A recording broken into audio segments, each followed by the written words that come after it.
थोड़ी देर का हमने ब्रेक लिया था, ब्रेक के बीच में हमें एक झरना मिला और यहाँ पे पानी इतना ठंडा है। और मैं आपको बताऊँ तो यहाँ का टेम्परेचर भी तकरीबन कुछ नहीं तो 15-20 के करीब होगा। तो हमने कुछ देर के लिए रुके थे। अब मैं आपको दिखाता हूँ बड़े ही बढ़िया व्यू।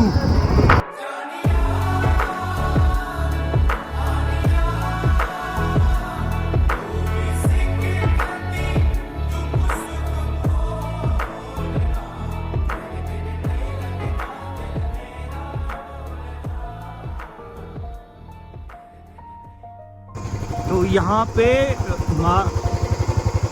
सुध महादेव से पहले एक जगह आती है गौरी कुंड। यहाँ से 750 मीटर्स पे है और ये सुध महादेव से पहले लेफ्ट में पड़ जाएगा आपको।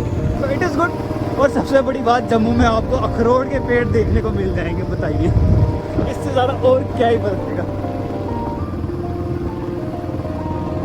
लुक एट द व्यू भाई साहब, नज़ारे हैं नज़ारे उस हिसाब से। बट जितनी यहाँ की ब्यूटी है ना, मुझे लगता नहीं है ये वीडियो में जस्टिफाई हो पाएगी। जितनी वीडियो आप कितना ही कवर कर लो रह जाती है। एक छोटा सा ब्रेक चाहिए। फैमिली के साथ आना चाहते हो, अकेले आना चाहते हो, फ्रेंड्स के साथ आना चाहते हो, गर्लफ्रेंड्स के साथ आना चाहते हो, तो बहुत बेस्ट जगह है। आइए एक्सपीरियंस कीजिए। यहाँ पे है ये मंदिर यहाँ से सीढ़ियाँ चढ़ के ऊपर है, बहुत ही सही है। यहाँ पे हमारे मोहित भाई प्रसाद लेते हुए। मोहित भाई कैसा लग रहा है? बढ़िया। पंडित जी यहाँ का थोड़ा हमें हिस्ट्री सा बता दीजिए कि यहाँ पे क्या चीज़ है। ये तो सर्वप्रथम गौरी माता जी का तपस्या स्थल है। गौरी माता ने यहाँ पे तपस्या, स्नान के उपरांत तपस्या की हुई है शंकर भगवान से विवाह की अभिलाषा में। यहाँ पे सबसे पहले आपको एक कुंड दिखाई देगा, जो कुंड के दर्शन आप करोगे उसके अंदर जो सबसे नीचे जी जी वहाँ पे कामधेनु माता के स्तनों के चिन्ह बने हुए हैं पूरे अंदर। अच्छा अंदर? हाँ, जो यहाँ पे शिवलिंग जो है ना इसके अंदर बने हुए हैं कामधेनु माता के स्तनों के चिन्ह बने हुए हैं। वहाँ से धारा लगी हुई थी, एक निरंतर धारा ड्रैपिंग जो चलती रहती है छोटे शिवलिंग पे नीचे, वो कामधेनु माता के स्तन उनको बताते हैं। उन्हीं से गौरी माता ने स्नान किया हुआ था। उसके बाद में गुफा के अंदर आकर के शिव परिवार की प्रतिमा आपको दिखाई देंगी। शंकर, गौरी, गणेश इत्यादि समस्त प्रतिमा वहाँ पे देखोगे आप। वो माता गौरी का तपस्या स्थल है। वहाँ पे बैठ के माता ने तपस्या की हुई है। जो सामने गुफा है वो तपस्या वाली जगह गौरी माता की। वहाँ पे माता ने 1200 वर्ष बताते हैं तपस्या करके शंकर भगवान से मिलन उनका हुआ था और मानतलाई में विवाह संपन्न हुआ था गौरी माता जी का और शंकर।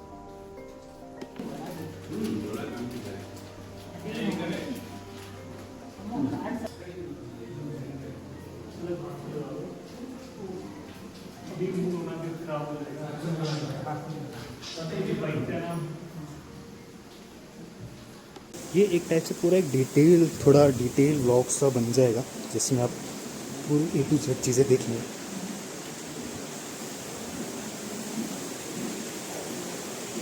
यही वो कुंड है जिसके बारे में ऊपर पंडित जी बता रहे थे। बस यहाँ से हमने आपको थोड़ी बहुत हिस्ट्री बताई जो हमें पता लगी। अब इसके बाद हम चलेंगे सुध महादेव। 3 हमें यहीं पे बज चुके हैं, तो मौसम भी बढ़िया है। चलो निकलना ना, या शनिवार निकलना शाम को, या फिर एतवार सवेरे निकलना। अब जैसे जल्दी आया हो बंदा, जैसे गौरी कुंड है, बंदा यहाँ नहाए, थकावट सब दूर, फिर टॉवल शावल ये वो सब लेके आना। क्यों? अभी हम जा रहे हैं सुध महादेव के लिए सीधा। और यहाँ पे आपको बोर्ड दिख जाएगा आराम से। तो बोर्ड से अगर सीधा निकल जाएंगे तो सुध महादेव के लिए, और लेफ्ट जो है वो गौरी कुंड के लिए मोड़े आता है। अभी हम गौरी कुंड गए थे जहाँ गौरी माता स्नान किया करते थे। और मैं आप लोगों की इन्फॉर्मेशन के लिए बता दूं, ये सारा ट्रिप जो है उधमपुर में है, जो कि जम्मू से 112 किलोमीटर दूर है, जिसमें हम गौरी कुंड से स्टार्ट करते हुए सुध महादेव और उसके बाद मानतलाई जाएंगे। और जहाँ तक गौरी कुंड की बात है, वहाँ की महानता तो आपको पता चल ही गई है। और यहाँ पे एक बात और पता लगी मुझे, जिस शिवलिंग की पार्वती जी पूजा करती थी वो 3000 साल पुराना माना जाता है। तो इसके बाद हम पहुँचेंगे सुध महादेव, जो कि 5-10 मिनट ही लगते हैं गौरीकुंड से। तो वहाँ पहुँच के हम बाकी की इन्फॉर्मेशन लेते हैं। और इसी के साथ ही हम पहुँच जाते हैं सुध महादेव। टोटल मतलब हमें 5-10 मिनट लगे बस यहाँ तक पहुँचने में, ज़्यादा दूर है नहीं यहाँ से। तो चलिए फिर आपको दिखाते हैं। और यहाँ अभी हम सुध महादेव पहुँच गए। तो ये गौरीकुंड से ज़्यादा दूर है नहीं, पास में ही है। ये इसका बाहर से एंट्रेंस है। तो अंदर चलते हैं और चल के देखते हैं कैसा है क्या नहीं, सब कुछ आपको बताएंगे जो हमें हिस्ट्री है यहाँ से पता लगेगी। और सबसे बड़ी बात यहाँ पे आपको देखने को मिलेगा चिनार का पेड़, जो कि मतलब आपको कश्मीर में ही मिलेगा। उसके अलावा आपको ये लगभग है कि कहीं नहीं मिलेगा, कोई नहीं जानता। तो अभी हम आपको दिखाएंगे वो कहाँ पे है।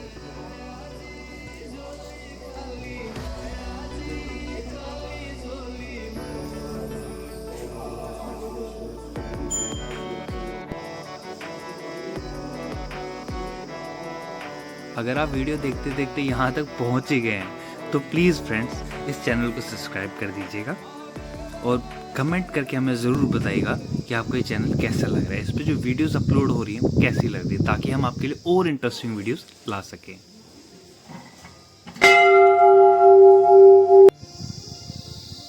ये जितनी भी आप पहाड़ियाँ देख रहे हैं ना, सर्दियों में यहाँ पे 3-3 फुट तक बर्फ़ जम जाती है। तो चलो फिर साथ के साथ इस मंदिर का इतिहास भी पता करते हैं, पंडित जी से पता करते हैं कि यहाँ पे क्या हुआ था। और सर्दियों में तो ये जगह देखते लायक की बनती है।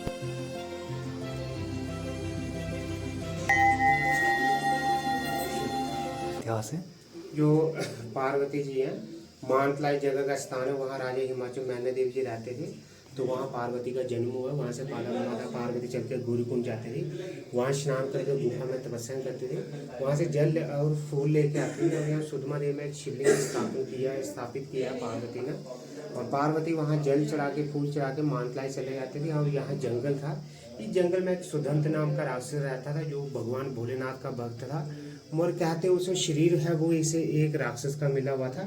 और पार्वती को देखा पूजा करते हो तो उसने क्या किया, उनकी पूजा में विघ्न डालना शुरू किया। फिर वो अपने एक भयंकर रूप धारण करके उनके सामने खड़ा हो जाता है। और पार्वती जब देखती है तो भगवान भोलेनाथ से प्रार्थना करते हैं, हे प्रभु मैं तो जन्मों जन्मों से आपकी पूजा करती हूँ, मैं राक्षस मुझे आपकी पूजा नहीं करने दे रहा। उस समय भगवान शंकर कैलाश पर्वत में से तुच्छुष होते हैं, उस राक्षस का वध करते हैं। उसके मुख से ओम नमः शिवाय निकलता है। भगवान शंकर यहाँ प्रकट होते हैं और कहते हैं वरदान मांगो। उसने कहा हे प्रभु मुझे जो शरीर जो राक्षस का मिला मैं इससे मुक्ति पाना चाहता हूँ। तब यहाँ का नाम पड़ा सुध महादेव, शुद्ध हो गया राक्षस की मुक्ति, महादेव शंकरी का नाम। और पार्वती को विवाह का वरदान यहाँ प्राप्त हुआ। शादी जो है वो मानतलाई में हुई। और इस मंदिर में एक मूर्ति विराजमान है, जो किसान हल चलाता, हल चलाते समय इसे हालने लगी और इसमें से खून की धाराएं निकलने लगी। और उसने जब इस वहाँ की खदवाई करा के इस मूर्ति को वहाँ टोकरे में डाल के यहाँ ले आया। और यहाँ जब भारी छोड़ा, उसके बाद जब कुछ उठा नहीं पाया, तो जो हमारे राजा जी ने इस मंदिर की स्थापना करवाया, उस मूर्ति में गणेश भगवान, ब्रह्मा विष्णु महेश और माता पार्वती नंदी जी पूरा परिवार विराजमान है। ये वो मूर्ति आप देख सकते हो। ये देखिए सामने गणेश भगवान जी हैं, शिव भगवान जी हैं, पार्वती जी हैं, ब्रह्मा जी हैं, विष्णु जी हैं, ये नंदी जी हैं। और ये वो शिवलिंग है जिसकी पार्वती ने पूजा किया। और यहाँ जो जल चढ़ाते हैं वो भी धरती में समा जाता है। त्रिशूल के 3 हिस्से हैं, एक हिस्सा धरती में समाया हुआ जिसका स्वयं भूमि में गया, उसका कोई अंत पता नहीं है। और 2 हिस्से जो हैं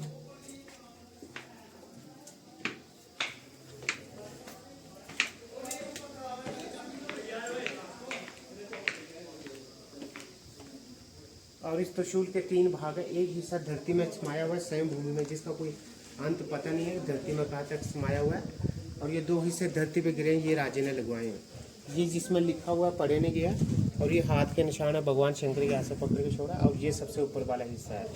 और ये सामने भैरव बाबा जी हैं, जी भैरव बाबा जी हैं सामने।